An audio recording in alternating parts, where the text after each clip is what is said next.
You wrote them, so now it's time to talk about them. Welcome back, everyone. You've been busy sending in poems, so I thought it was high time that we took a look at a few of them again and talked about some possibilities for revision. Of course, before we do that, a couple of important reminders. First, putting your work out there always involves a level of vulnerability and courage, and I see sending your work to the show as an act of generosity. So let's all celebrate these writers and share our gratitude to them in the comments. Second, it's just not possible to respond to every submission, especially not in a single video, but that doesn't mean that I don't still value your submission. Again, whether we talk about your work on the show or not, I still receive your writing as a gesture of trust, and I can only be grateful for that. Now, it could go without saying, but getting feedback from other people or getting comments on your YouTube videos can be an exercise in learning that what is obvious to you is in fact not obvious to everyone. So I'll say it anyway. My suggestions today are my suggestions. They're not cosmic law, and it's not about doing something right or wrong. But at the same time, my thoughts are not idiosyncratic whims either. So in general, my thoughts will be based on reliable principles of good writing, but there are always 1,000 ways to implement those principles effectively. So in other words, I'm not saying anything about how any one of you has to write your poems going forward, but I am showing you some possibilities. These are the kinds of suggestions that will help your poem live up to its potential. Or in the words of some influential writing scholars, students don't have to heed any of our judgments or advice when they revise their papers, though they must revise. In short, we want students to feel that our value judgments come from individual persons. Yes, experts about writing, but individuals nevertheless, who cannot pretend to be wholly impersonal or fair. And of course, if you want feedback on your writing, you've got options. You can always submit to the show, get input from other writers on the Writing with Andrew Discord, or you can work with me one-on-one. I've had a great time working with writers on all kinds of projects, from poems to children's books, multi-genre novellas, and scholarly presentations. So whatever you're working on, I'm available and eager to help.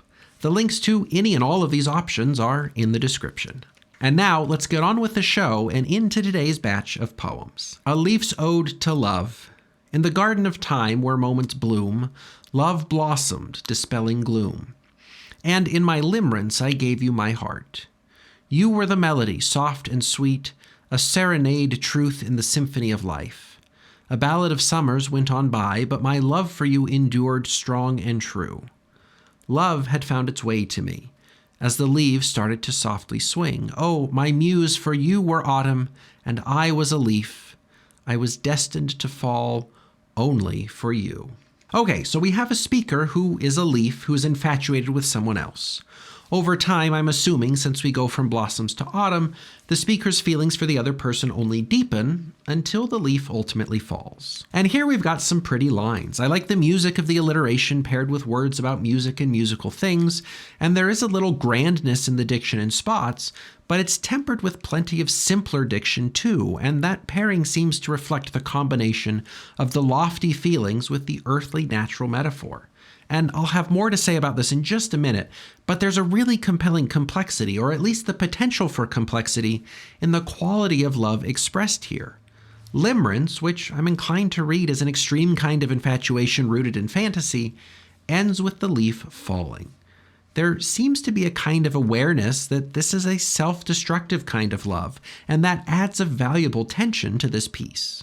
Now, if I were giving suggestions for revision, which I guess I am, I'd really focus on two main things. First, the development of the literal half of the metaphor, and second, refinement of the metaphor overall. So if we think of metaphors as equations like A equals B, in this poem we seem to be working with the metaphor speaker in love equals leaf on tree. And really, we only kind of get to know about one half of that equation. We learn a lot about the leaf, the blooming, the blossoming, the falling, but we don't get to learn very much about the speaker in love.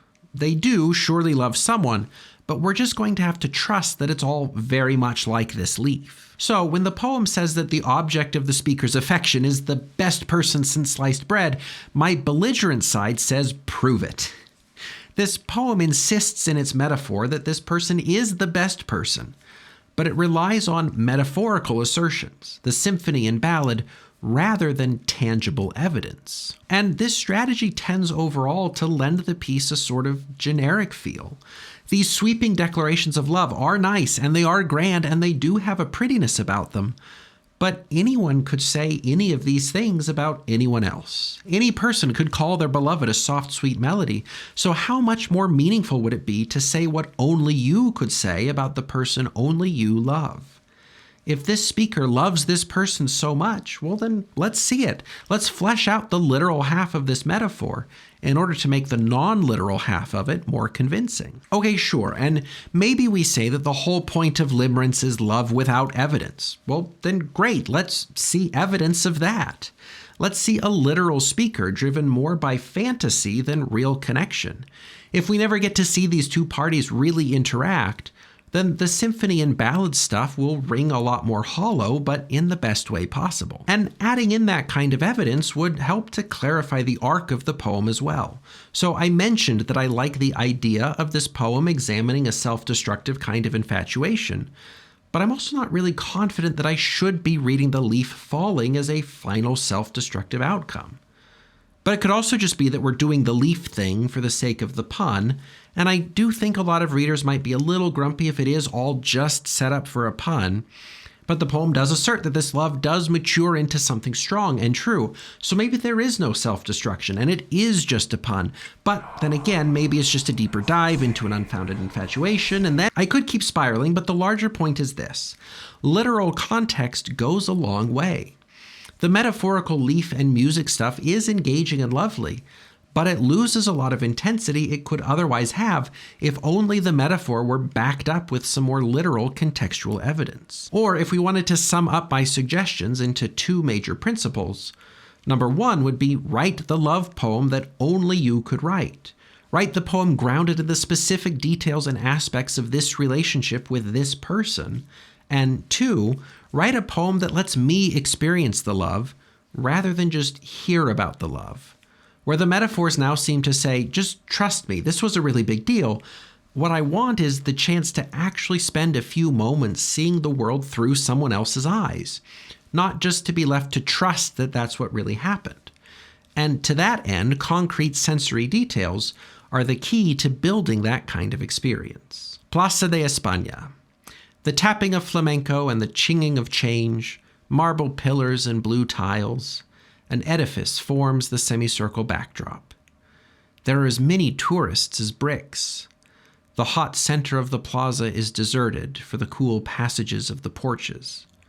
Water streams under bridges, broken by tired paddlers and their nonplussed passengers. Lanterns wait for their turn, for now the sun makes the plaza bright. Now, this piece offers such a compelling sense of place. People, building materials, human activities, weather. To me, this poem has the same kind of energy as like a watercolor sketch, like the speaker sat down in a folding chair and painted a little postcard of the scene one afternoon. It's loose and impressionistic in a charming kind of way. There's a pleasant restfulness to the observational approach. In other words, this poem takes me to a place that I'm willing to spend some time in. There are a few things, though, that we could consider for revision that might do a lot to sharpen the poem's effect. I'd love to see more of the speaker here, maybe a tighter approach to the information in the poem, and a clarification of motive. Now, these things all work together in a way, so let me show you what I mean. When I say that I want to see more of the speaker and a tighter approach to information, I more or less mean that I've never been to Spain. But I also feel like, short of the line that I'd inevitably put in there about pigeons plucking paella from the pavement, this piece kind of represents a version of Spain that I could have written. In other words, if the speaker is really there in the plaza, I want to see more than just the familiar generic vision of Spain that I can already dream up. You know, the flamenco, the plazas, the heat, the tiles. I want to see more of that particular plaza on that particular day. And if we're going with the plein air painter vibe, an artist sitting down with a little travel easel and palette is going to see and capture not categories of things like edifices and passengers and change, but specific people, actions, and objects like the alcoves of the provinces, a particular tourist carrying a tin of fish, and maybe the gold and silver euro coins in an upturned hat. So when I say that I want to see more of the speaker, I mean, I want to see more of what the speaker actually saw at this moment in time. Not only would that more specific approach offer a more compelling experience, but it also avoids the risk of readers perceiving the piece as a stereotyped vision of Spain, a risk that runs a lot higher with a more generic rendering of the place. So, for example, this line is so fantastic, but it's surrounded by some fairly generic stuff. So what if we had something like this instead? There are as many tourists as bricks stalking through the shaded colonnades that embrace the hot, deserted plaza. And really this is all to say that after some light Googling, that it's not just that there's some unremarkable edifice forming a semicircle backdrop. There's some really amazing stuff going on there, but it's just not quite on the page yet. An edifice doesn't stop me from thinking of some generic glassed-in office building instead of what's actually there. We also get some more active verbs in the revision, which are generally more engaging than static noun-heavy descriptions. So throughout, there are opportunities to elevate this piece's groundedness in place. I was really taken with it on a first read-through, and then I looked up pictures of the actual place. There's just so much cool architecture, history, and more that this poem could be playing with and letting readers experience beyond the fairly passive and generalized descriptions that we get in the original. So adding more specific details with a little more of the speaker's perspective would also help to clarify the motive of the poem. So I read this piece and say, very nice, very cool, but then so what? And that always comes off as a really confrontational question, I understand, but I do mean it. Why does this poem matter? What makes all of this stuff meaningful to the speaker? And why should it be meaningful to us? The mostly passive voice sentences and detached descriptions leave us with an interesting series of snapshots, but we don't quite get to see what draws the speaker to contemplate them in the first place. Why, of all places, at all times, did our artist decide to sketch out this scene on this day? And that's something that even a revision of the title could help with. So instead of just calling it Plaza de España, we might ask, what about the plaza? Give us a cue in the title to help us to read the significance of these images in the poem. Who is speaking and what's at stake for them? Since these images are mostly emotionally neutral, readers are left to figure out how to feel about them. And when they could feel any which way, they're likely going to end up feeling no way in particular. Is this a poem written by a local who's disappointed in tourists who don't appreciate the location enough? Or is it written by a local who's pleased that so many people are coming to appreciate a part of their culture and history, even on a hot day? Or maybe this is a tourist who finds a sense of community with the other tourists taking it all in.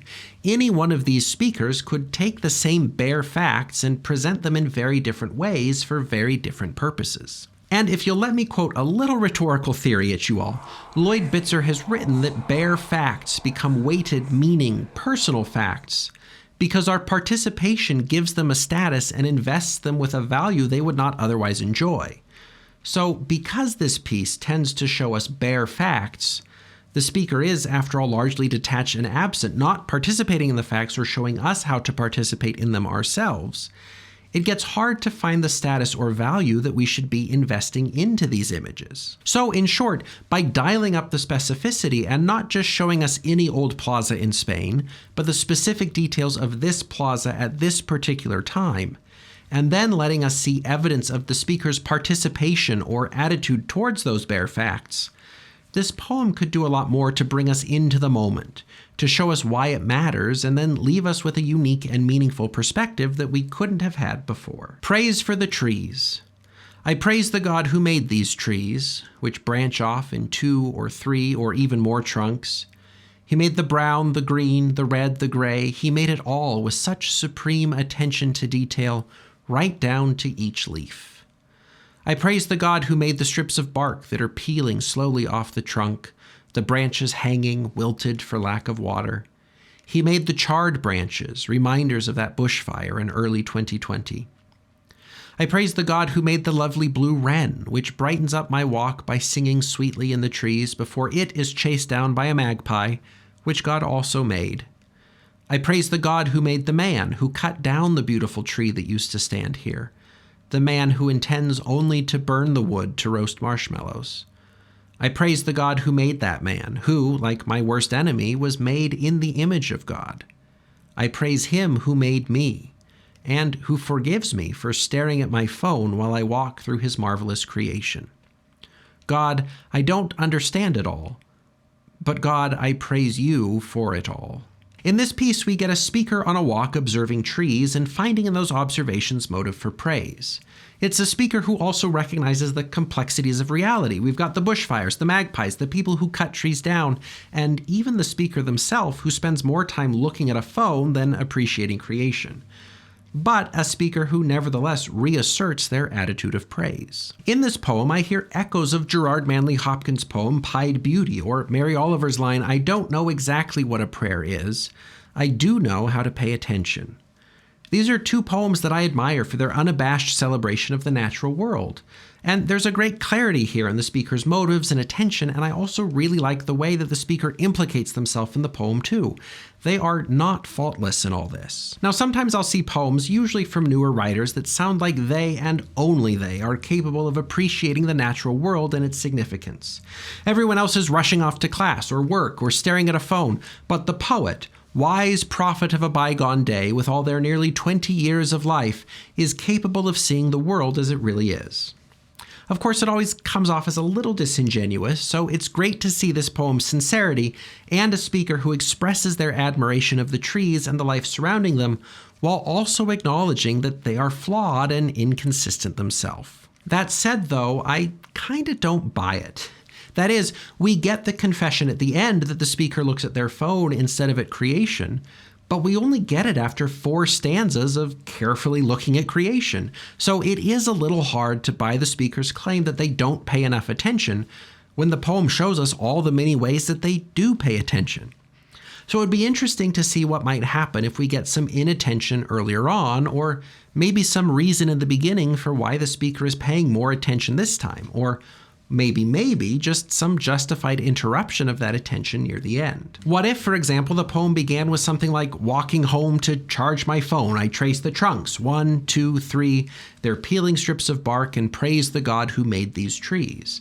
Then to end with the speaker's gratitude for the forgiveness for spending all those previous days looking at the phone instead of at the trees. Or what if all the meditation is interrupted by a notification and the speaker immediately loses themselves in their screen, only later to catch themselves and acknowledge that they are too easily distracted? Now, these are 2 different ways, and there are no doubt more ways to get the sense of the speaker's regret to be more fully realized, so that it's not at odds with the rest of the poem's careful attention. And speaking of attention, like with the previous pieces, you probably already know that I'm going to push for even more attention, especially when the poem praises a creator's supreme attention to detail, but then doesn't really identify those details.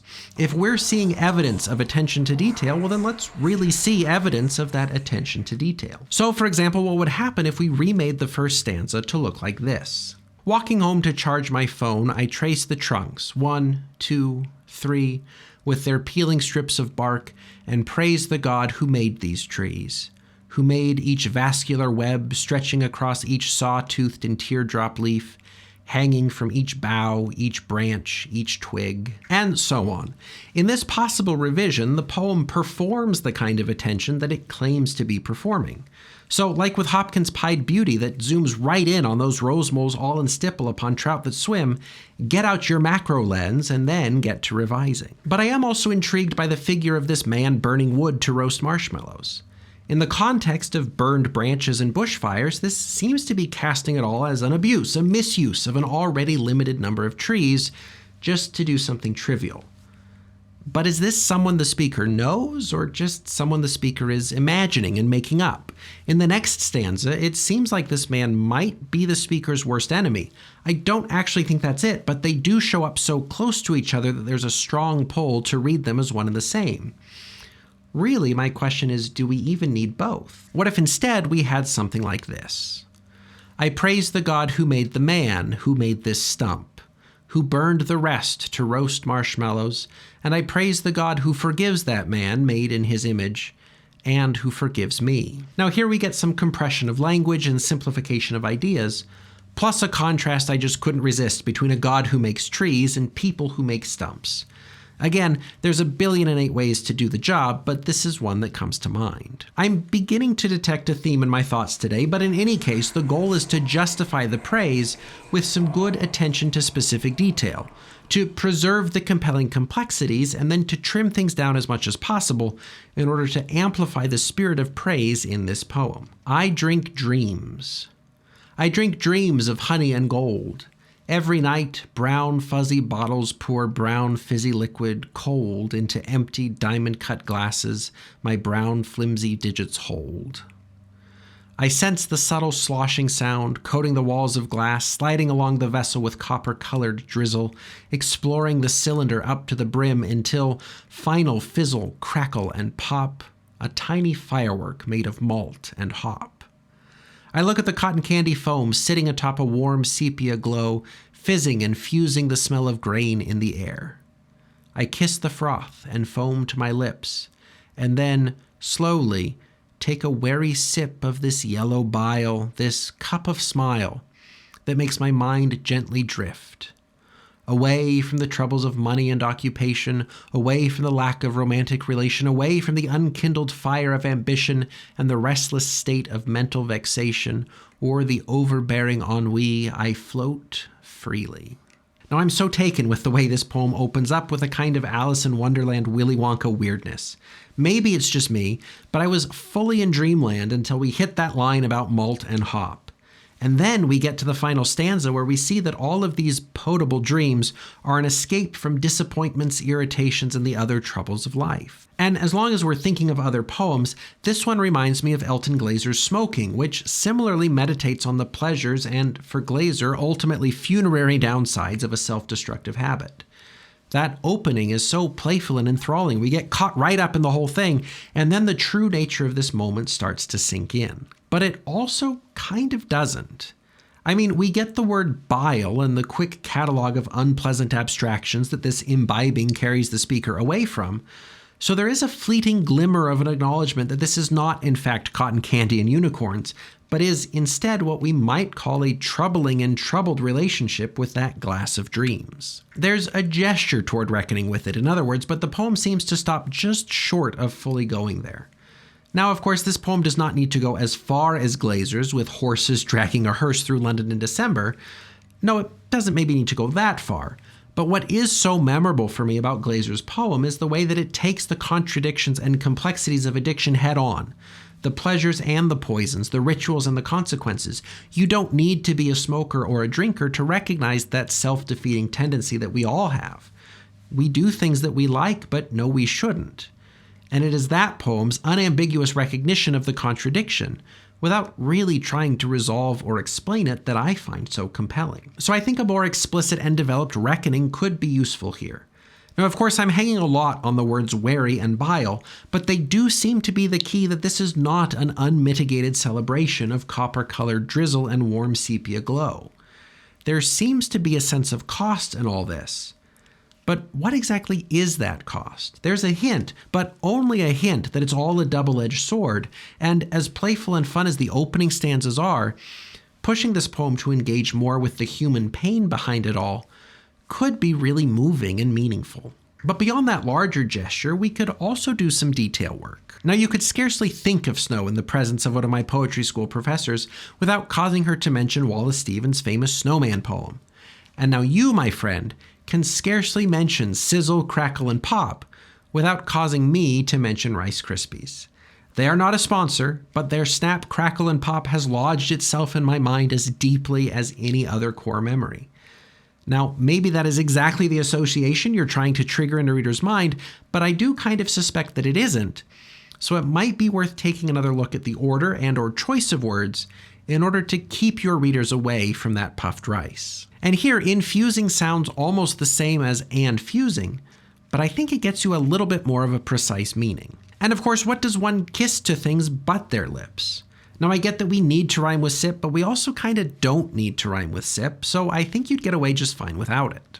Of course, on the one hand, I kind of like that this speaker has been avoiding the unpleasantness of life so insistently that it all fades into vague abstraction.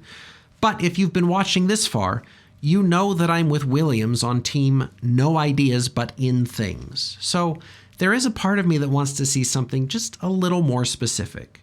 Sure, the speaker could be escaping from the idea of financial or job trouble, but is there a specific event or experience that has pushed the speaker to drink again at this moment?